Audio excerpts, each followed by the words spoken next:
谁孤单？你一滴泪就能掀起波澜，江湖引来纷乱，心却像平淡，置身乱世之中，叫永恒太难。深情地留你，爱恨几道尽。如果说命运难算，我只求能爱你无憾。照遍世界人间冷暖，最美不过彩霞傍晚，有你陪伴。纵然浮华千万，我只叹你给的平凡。看尽太多悲欢离散，只要你在灯火阑珊，我就心安。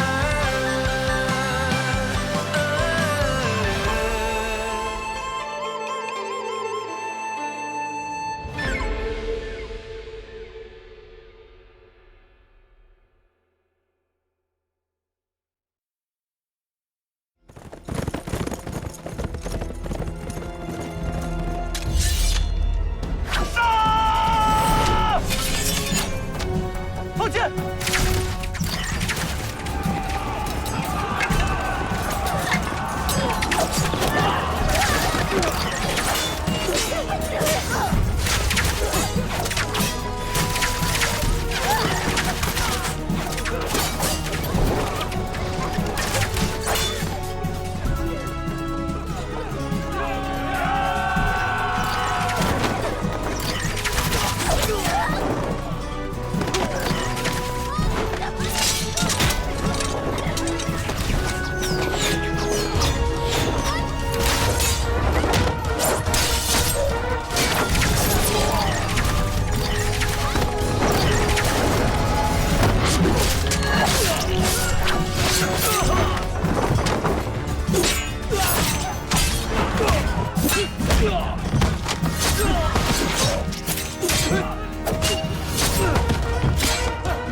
摆阵！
给我走！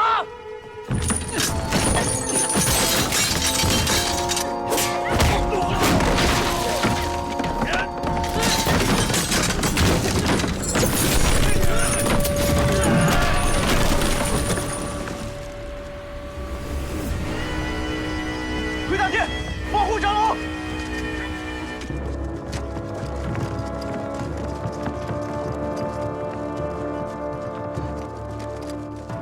保护长老！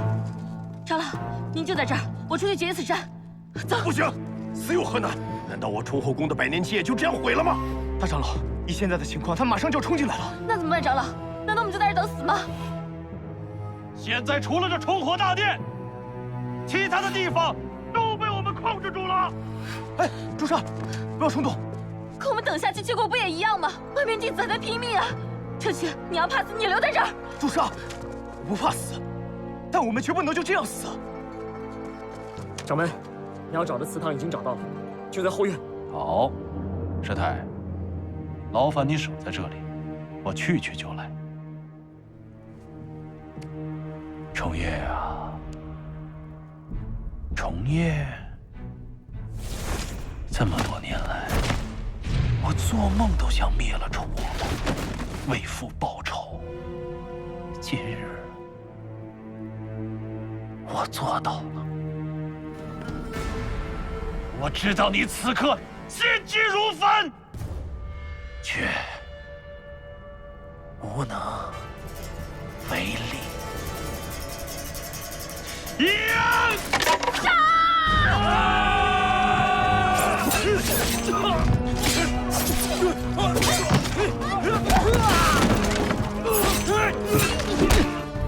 长老，外面的弟子实在撑不住了，咱们等在这里算什么？你就让我出去拼命吧。再等一下，不能再等了，再等下去，崇火宫就完了。我们现在出去会中了封城的奸计，白白送死，拖得一时是一时。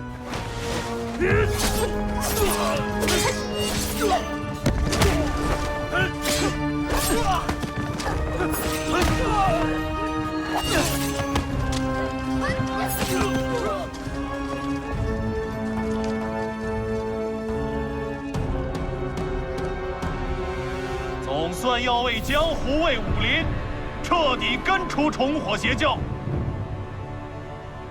而这里的宵小之辈，一个不留，全都要为重叶手下的冤魂陪葬。重火宫灰飞烟灭吧！封城，你几次三番与我重火宫作对，这一次又趁我不在的时候围剿我重火宫，扰我父亲在天之灵。我告诉你，只要我重雪之再一日，你就休想得逞。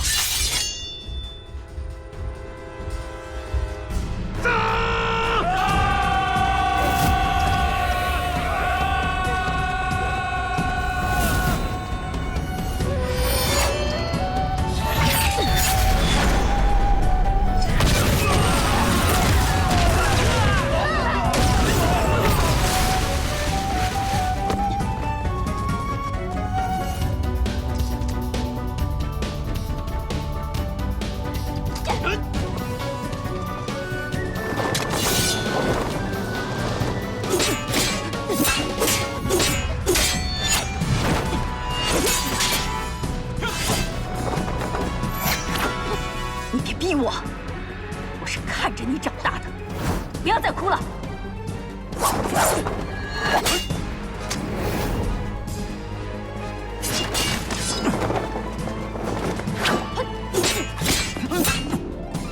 为什么瞒着我？为什么不告诉我娘已经死了？你究竟要利用我到什么时候？既然你都知道了，那我就没有留着你的必要了。哎！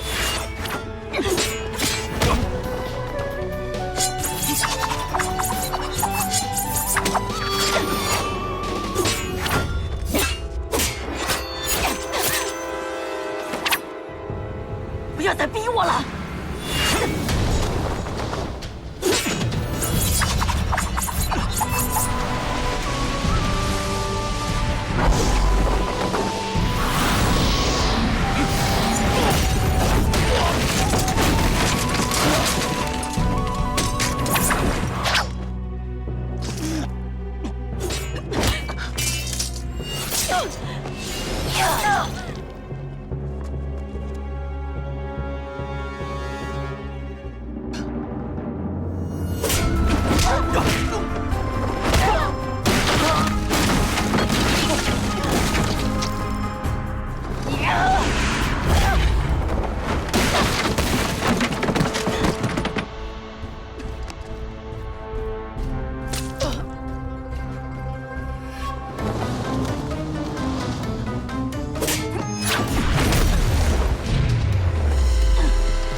梅花山，琉璃，琉璃，琉璃，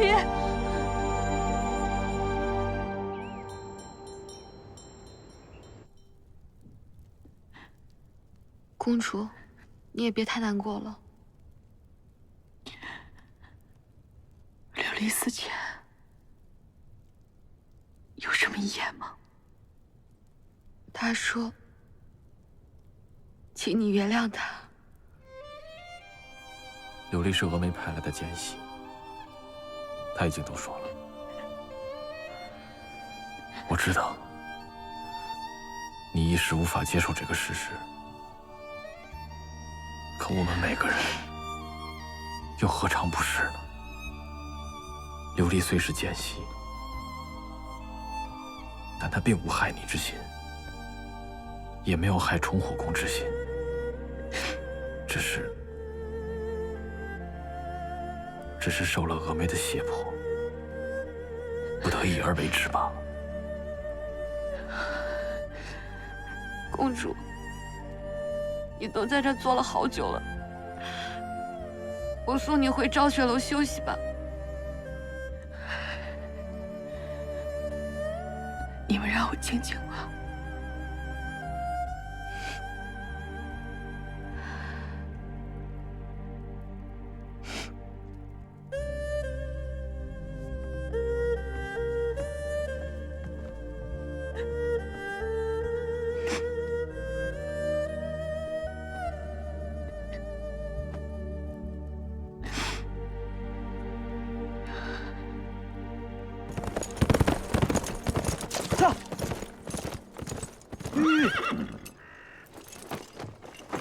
在这里等我。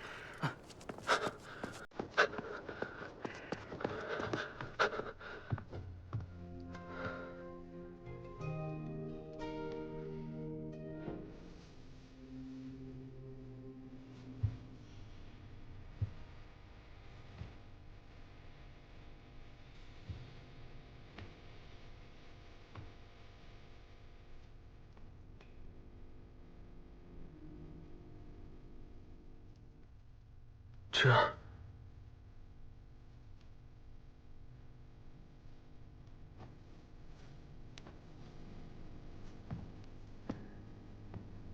上官公子，你来干什么？我想把琉璃带走。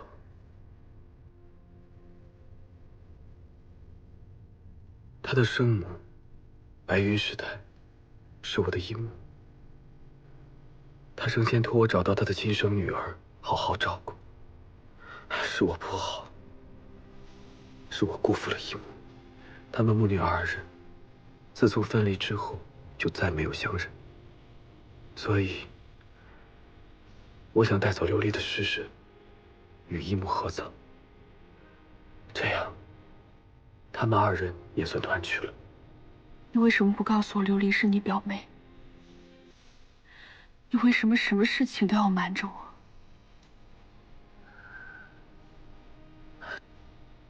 之前的事情是我不好，我不该瞒着你。至于琉璃，我和她也是在仙山瀛洲的时候刚刚相认。我答应了她，要替她保密，因为事关冲火宫和峨眉派，她决定亲自向你坦白一切。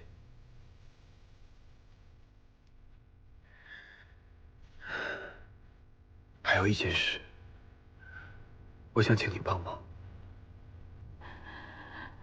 你是希望我对外隐瞒他的身份？其实上官公子，你不这么说，我也会这么做的。琉璃的确是峨眉派来的奸细不假，但她也是被逼无奈的。况且这些年，她对我是真情还是假意，也能够感受得到。如今琉璃死了，我也希望她可以走得安心一些。我崇火宫遭此重创，已然是经受不起任何风波了。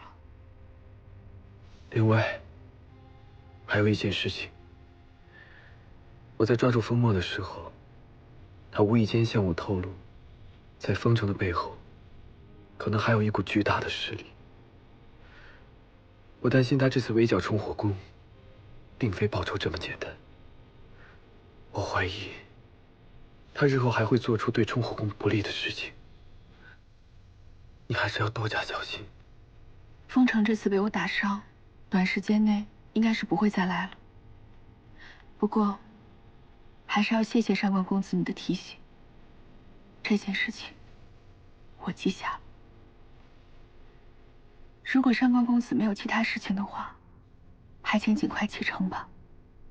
我崇火宫现在百废待兴，我实在没有其他的精力去讲任何事情了。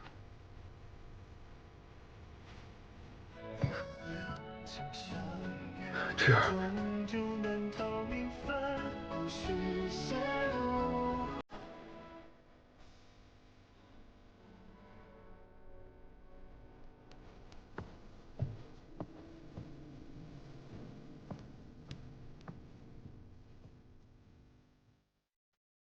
殿下，崇火宫遭劫了。情况如何？虽然崇公主和大护法适时赶到解了围，可锻造房被毁，弟子受创，御史长老身死，上下内外皆元气大伤。锻造房被毁了？正是。这崇火宫还真是屋漏偏逢连夜雨啊！不知道还能挺立到何时。损有余补不足，天道使然。这本王今日书读得不顺，有一事想请教先生。啊，殿下请讲。凡战之要，必先战其将而察其才，不知此话何解？粗粗解之，不过是说知己知彼罢了。本王还是不懂。那就以闲话作比。崇火宫此番能否振兴，就看崇公主是否真是块做公主的料。那先生认为这崇公主，她是这块料吗？大可拭目以待。本王此去东都为岳父大人拜寿，就请先生随本王一同前往吧。是。上官涛，华山派此次围剿崇火宫，死伤严重吗？我看崇火宫死了那么多人，华山和峨眉恐怕也好不到哪儿去吧？是啊，听说封城也受了伤。受伤了，严重吗？你怎么了？怎么突然关心起华山的事了？没什么，我只是随便问问。风社，你平日说话不会像今日这般吞吞吐吐。你是不是有什么事情瞒着我？没事儿。那个，我问你个问题：如果你爹是个大混蛋，是个所有人都讨厌的人，你会怎么办？如果他是个好父亲，就算外人觉得他十恶不赦，他同样是我父亲。但如果他对我有所隐瞒，言而无信，就算外人再敬仰他，我也不会认他。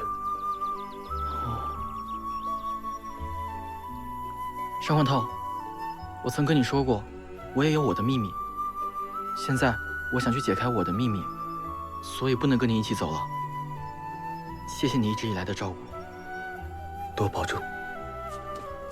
风社，你觉得在这世上，是家人重要，还是朋友重要？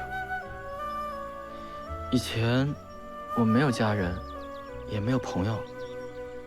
现在我有了朋友，也有了……哎呀，我都不知道怎么回答你啊。去吧。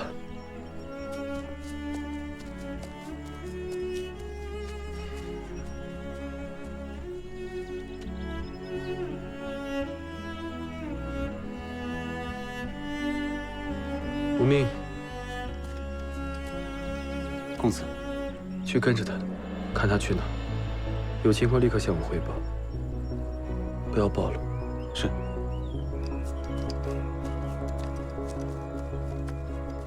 如果不是我执意去千山鹰州，调查华山派弟子的死因，也不会让峨眉派，还有华山派趁虚而入，尉迟长老和琉璃也就不会死了，还害得重火宫成了现在这样。公主，这本就是封城的阴谋，你不必太过自责。公主，幸亏你们及时赶回来，才挫败了他们的计划，他们的损失不比咱们小。我原本可以阻止这一切的发生，不然我们乘胜追击，永除后患。我觉得不可。经此一战，我重火宫已元气大伤，现在追击，恐怕只会造成更多的伤亡。那我们只能忍气吞声了吗？当务之急，还是安顿好受伤的弟子吧。大护法，恐怕眼前我们有更加紧急的事情要处理。就在前天，河东节度使发来的军需订单，要求我们在70日之内赶制1500把魔刀。70日，1500把，这根本就是不可能完成的任务啊！往年节度使1年最多需要500把，为什么今年要这么多？这点，这上面倒是没有提，只是说，如果我们不在规定的时间内完成，我们就要受到军法的处置。车渠，如果按我们重火宫的速度锻造1500把魔刀，要多久啊？按照正常速度，起码也要4个月。可是，怎么？华山派破坏了我们的锻造房，还打伤了大半的弟子和工匠，眼下宫里人手严重不足。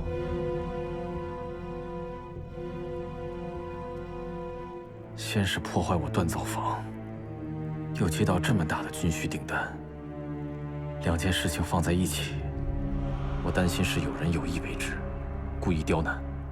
这一关，可能没那么容易过了。这样，传令下去，重火宫所有弟子，先努力修缮锻造房，再日夜赶工锻造兵器，就算是不休不眠，也要把魔刀赶制出来。是。朱砂，哎，去掉安平县，尽可能的招更多的百姓和工匠来重火宫帮咱们。好，以前我们重火宫无论遇到多大难题，都可以挺过来。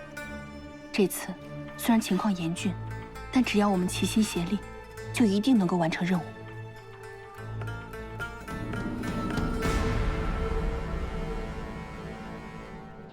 你们现在就下山，探明情况，立刻回来向我禀报。是。大小姐，大小姐，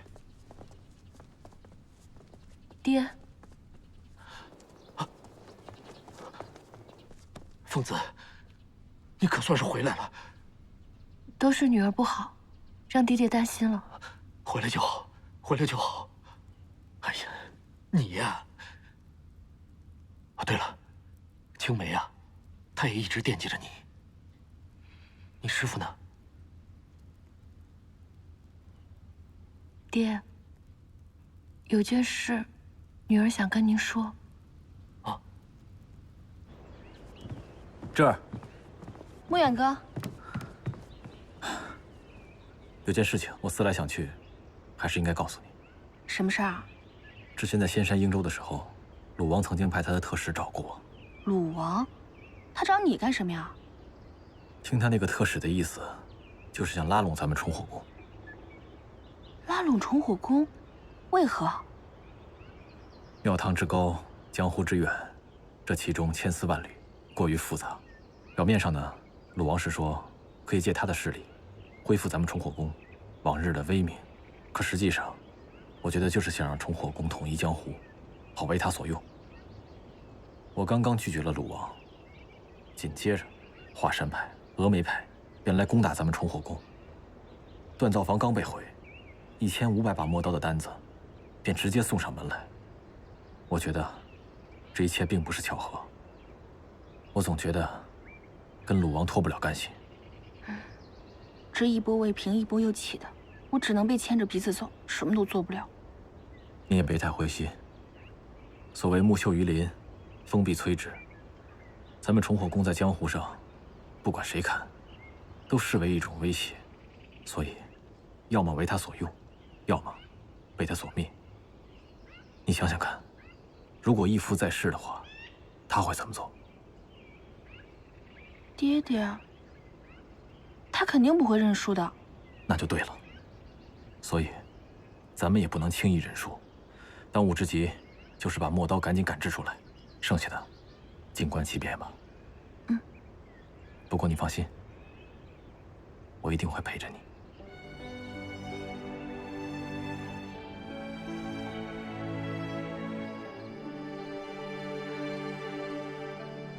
真是造化弄人呐！没想到袁双双跟风城竟然有这般不明不白的关系。爹，这件事您怎么看？爹这一辈子见惯了江湖中事，什么诡计没碰到过？要不怎能守得住灵剑山庄这么一大片基业呢？其实呢，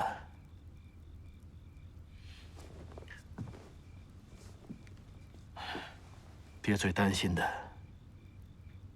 还是你。你从小跟着你师父，他现在发生了这样的事情，你一定很难过。爹，既然师父已经走了，这件事您能不能不追究了？爹有说过要追究他吗？爹明白你的心思，虽然他骗了你，但他终究是你师父。他当初是为了莲神九世而来，现在莲神九世已经毁了，他的身份也被揭穿了，从今往后啊，他应该不会回来了。好在你平安无事啊！爹是真心希望你不要再卷入这些恩恩怨怨里面了，免得他又受奸人指使，对你有所企图。至于其他事情，我可以不再计较。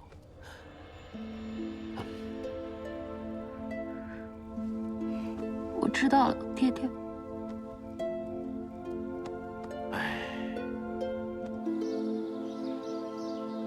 陈哥，你怎么伤得这么重啊？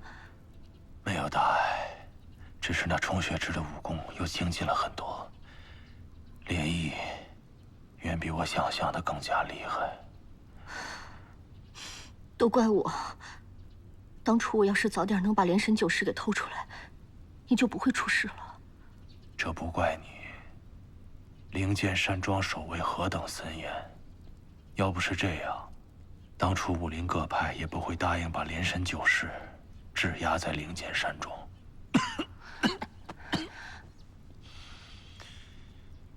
你此行情况如何呀？上官透他们发现我身份了。那你受伤了？小伤而已，我已经吃内伤药了。倒是你，成哥，你可一定要好好调养啊，快快好起来。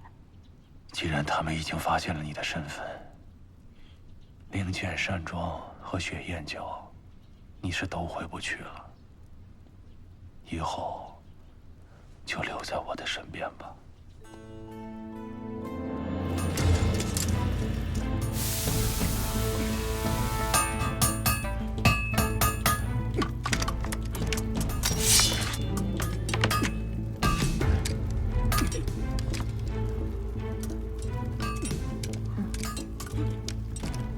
公主，如果按照现在的人手和进度，我们很难如期交付。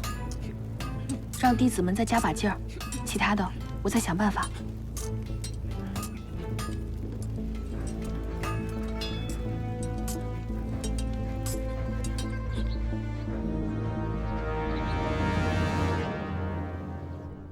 明日是爹的50大寿，孩儿特意回来向您贺寿。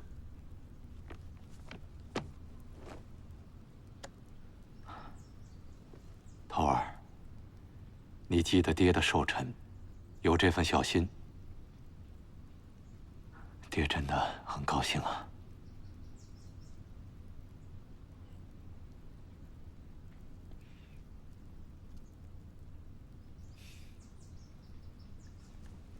这次回来，恐怕不仅仅是这件事情吧。有什么事儿，就别憋着了，直说。果然，什么事情都瞒不过爹。不错，此次孩儿确实有一事，希望求得爹的帮助。何事啊？爹可曾记得，上次我替爹去查寒热病一事？当然记得。当时不是查出来是玄天红灵观所为吗？确实如此。不过此次，孩儿去仙山鹰州调查一件命案之时，无意间发现，此事恐怕并没有我想的那么简单。哦，满飞月散播寒热病，他的背后恐怕另有主谋，而这个人的目的，绝非传播疫病这么简单。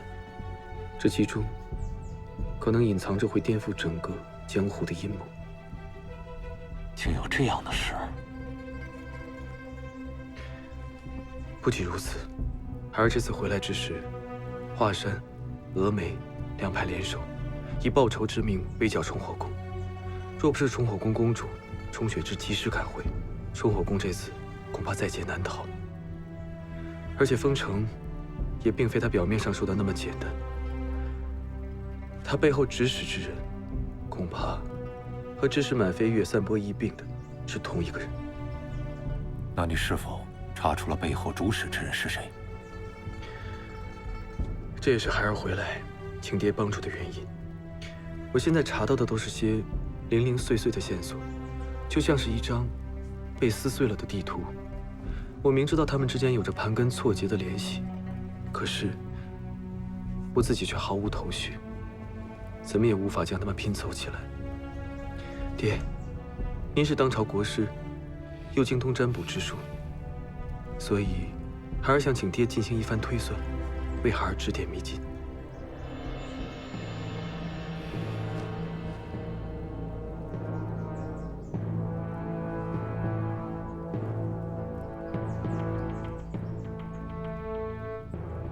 西南不利，东北成凶。西南不利，东北成凶。爹，这是什么意思？就我们现在所掌握的情况，还没办法解释这2句话的含义。看来还得再费一番功夫才行。头儿，这满飞跃乃一教之主，华山派可是武林一大派啊。倘若这背后真的有人可以暗中指使他们，那此人的势力绝不单薄。不过你现在想怎么查？查到什么？一定要保护好自己，切记，切记呀！朱砂，上次穆远阁不是让你去安平县多招一些工匠吗？怎么样？有问题啊？不是公主，他们听说是我们崇火宫招工，都很愿意来。只是什么？虽然他们愿意，可是咱们这些安顿死伤的弟子和工匠，还重修了大门和锻造房，已经花了太多的银子。这些安平县的百姓也都是普通人，也都需要养家糊口的。我们现在连最低的工钱都付不起了。怎么会这样啊？是啊，那现在怎么办啊，公主？这样吧，我那儿有一些首饰，你先拿去当掉。现在我们能请多少工匠就请多少工匠吧。公主，这怎么行呢？这的确不行，不过目前也只有这个方式。先顶着吧，之后我再想想其他办法。和风送香气，竹露滴清响。头儿，你觉得这家里和你的月上谷相比如何呀？这月上谷不过一处清荒之地，自然是不及家里好。既然如此，为什么一直不愿意回家呢？孩儿喜欢云游四方，喜欢自由自在。这东都不是一个自由的地方。头儿，既然话说到此，爹想问你，难道你真的没想过为朝廷效力？爹，您知道我向来对朝野之事不感兴趣，为何会突然有此一问？爹当然知道你志不在朝堂，爹又何尝不希望你远离是非呀？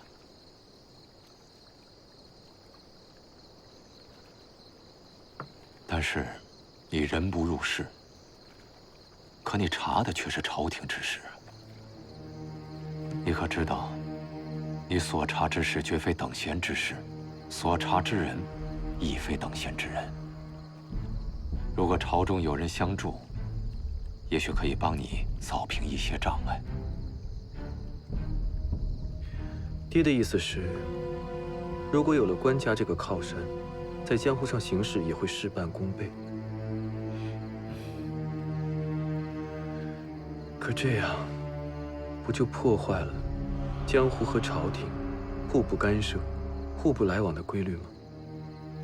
头儿，这朝堂和江湖，绝非你想象的那么泾渭分明，也不似表面上看起来的那么相安无事。这其中的联系千丝万缕，就像一潭深水，看不见底啊。那不知这江湖和朝廷，谁是水面，谁是水底？你错了。这朝廷就是这潭深水，而江湖只不过是这水中之鱼。水中鱼。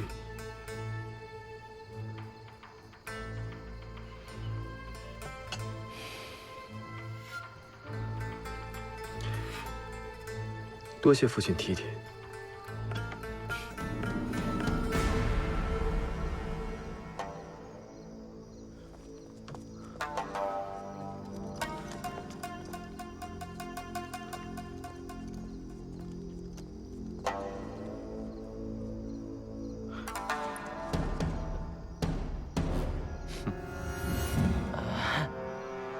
坐吧。没事，我站着。你为什么说我是你爹呀？是满飞月告诉我的。满飞月？嗯。不过没过多久他死了，所以也没有人能证明了。你要是不相信的话，别说了，我信你。真的？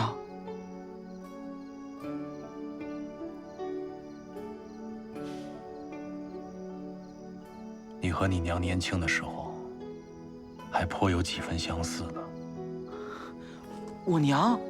嗯。她长什么样？你娘是一个非常善良的女人，是我年少无知，犯下了错误，对不起她。希望你不要怪我。其实这些年，我一直都在找你，可是不知你身在何处。舍儿，你可愿认我？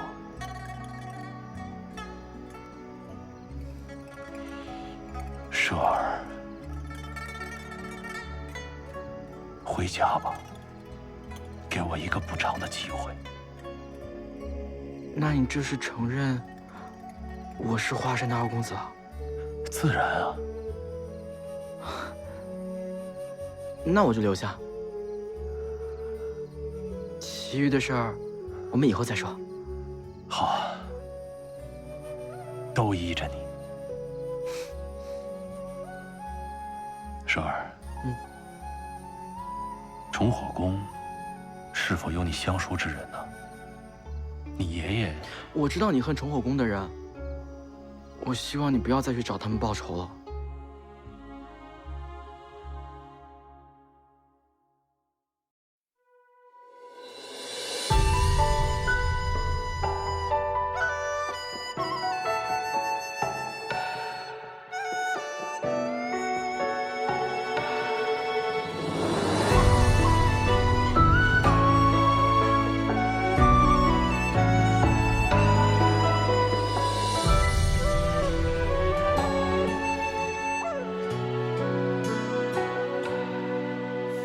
深深秘密，无缘无际，我们若即若离。那人那梦消失，丢了踪影，在心口刻下你一个人的名，藏不住的情，是爱过的痕迹。寻寻觅觅，忽远忽近，我们若即若离。晚来风急，梧桐更见细雨。奈何桥走过，梦破汤河下去。你祝福的心，是温柔的陷阱。若是这人躲不过，何必又挣脱？爱似一回又如何？哪有什么对与错？是爱结折磨。记忆碎了不能说，痛才那么多，往事清澈在拉扯，爱到失魂落魄也奈何。